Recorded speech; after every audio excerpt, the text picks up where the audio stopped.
Queridos amigos, minhas queridas, sofrimento humano dos homens, redenção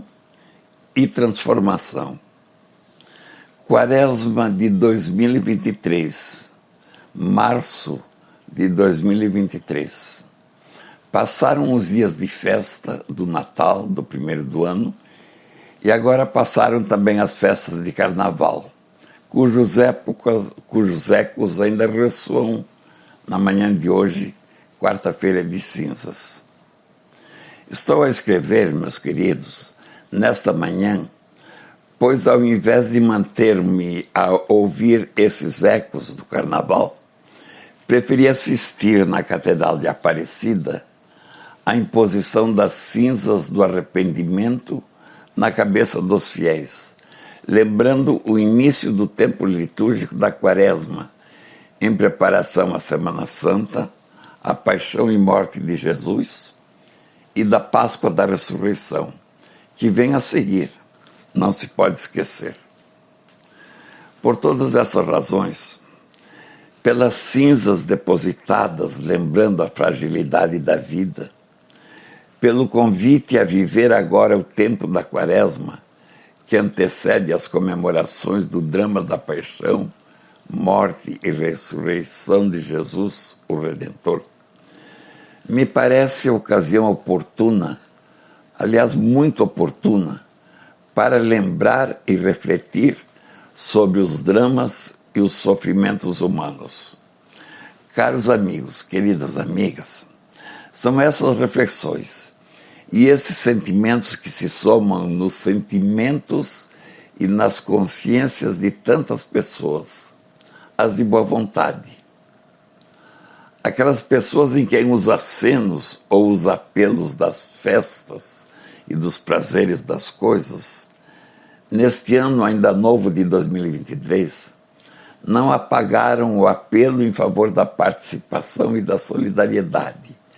ou como estava exposto no folder colocado diante do altar, lá no Santuário de Aparecida, o apelo em favor da fraternidade e da eliminação da fome. Formas como a CNBB propõe a mesma resposta civilizatória de tornar efetiva uma civilização humanizada, cristã ou participativa e solidária. Repito, nessa solidariedade com os irmãos que sofrem,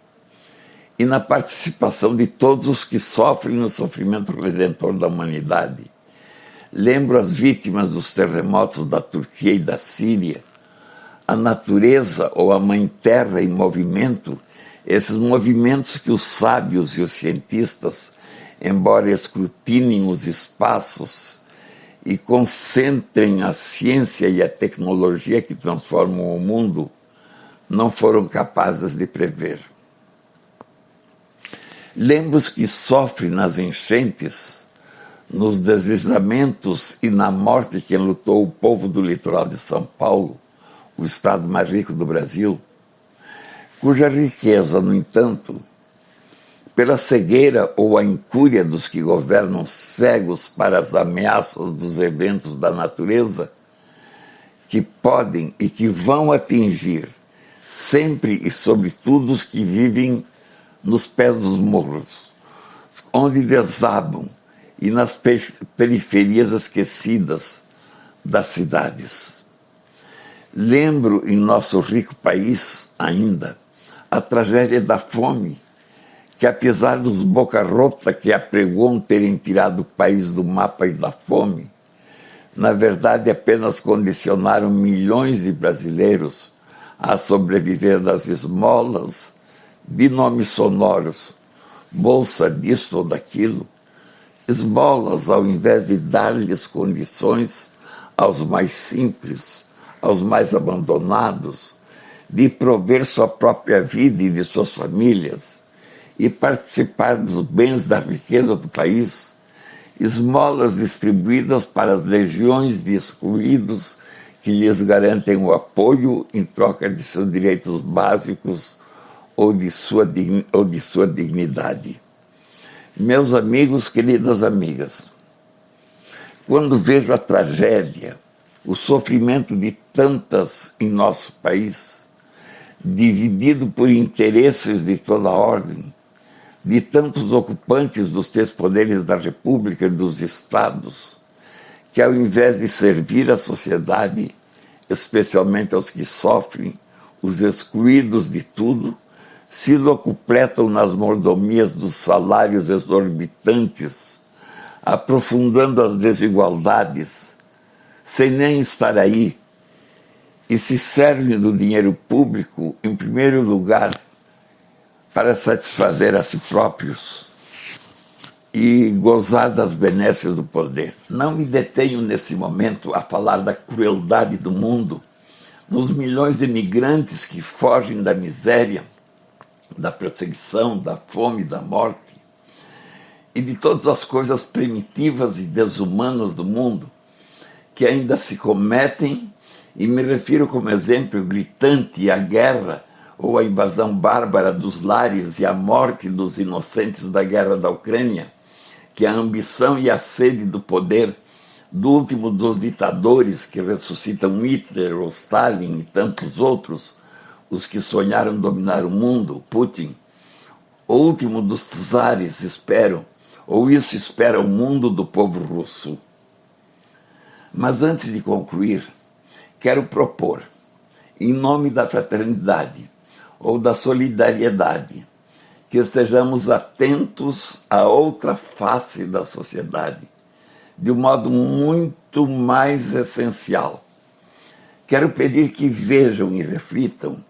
em meio ao sofrimento e à paixão desses tempos da Quaresma, dos homens e de Cristo, quero me referir às milhares ou milhões de pessoas solidárias que se aproximam a socorrer os que sofrem, como o bom samaritano do Evangelho, ou as santas mulheres que enxugaram o rosto ensanguentado de Cristo na subida do Calvário. São esses milhões que exercitam a fraternidade, que participam e transformam a solidariedade em vida, em dimensão humana do amor. São esses milhões ou bilhões que constituem a massa de consciência a que tanto tenho me referido em minhas propostas. A massa de consciência que há de fazer a nova sociedade em meio ao sofrimento humano e fazendo a transformação do mundo, como ao final do tempo da Quaresma e da Paixão,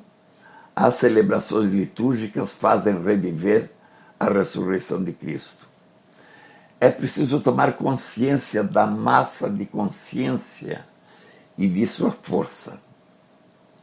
É a força da massa de consciência, meus queridos, que precisa ser movida ou mover-se para transformar as instituições, porque não é suficiente a prática ou o exercício da participação e da fraternidade ou da solidariedade para transformar o mundo, fazer a ressurreição da justiça, do amor e da paz numa nova civilização participativa e solidária ou fraterna e de criaturas humanas sem fome. Refiro-me à necessária transformação das instituições, todas as instituições que deviam organizar a sociedade, ao invés de desorganizá-la, desorganização da qual resultam os crimes ou pecados referidos há pouco e que têm sido denunciados em tantos escritos, nas redes sociais, nos púlpitos, e até nas palavras vãs de tantos que teriam o poder de efetivamente eliminá-las. Teriam esse poder, caríssimos, as instituições políticas, as instituições econômicas e sociais, que, ao contrário, se organizam ou são organizadas e agem em favor da competição, da concentração e da exclusão, do lucro, inspiradas pelos falsos fundamentos do egoísmo e da ambição,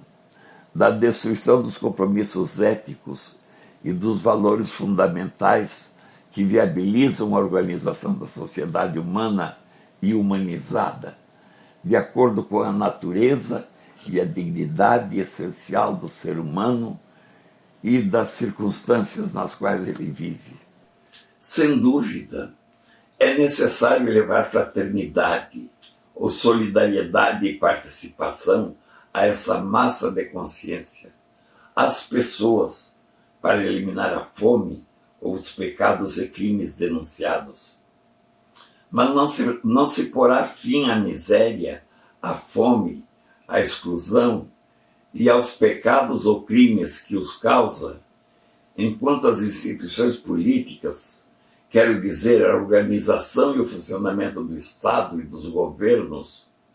das economias, quero dizer, das empresas e dos sistemas ou das corporações globais, das instituições sociais, da cultura, das comunicações, do entretenimento e tudo que organiza a sociedade continuarem excluindo em vez de incluir, concentrando em vez de distribuir, materializando tudo, ao invés de espiritualizar as pessoas e sua convivência, questões que também ponho a sua reflexão, meu querido amigo e minha querida amiga, nesses 40 dias da liturgia da Quaresma, que prepara a Semana da Paixão de Cristo, de sua morte, mas não esqueçamos de sua ressurreição. Reflita, caro amigo, minha querida amiga. Comente, compartilhe. Um grande abraço.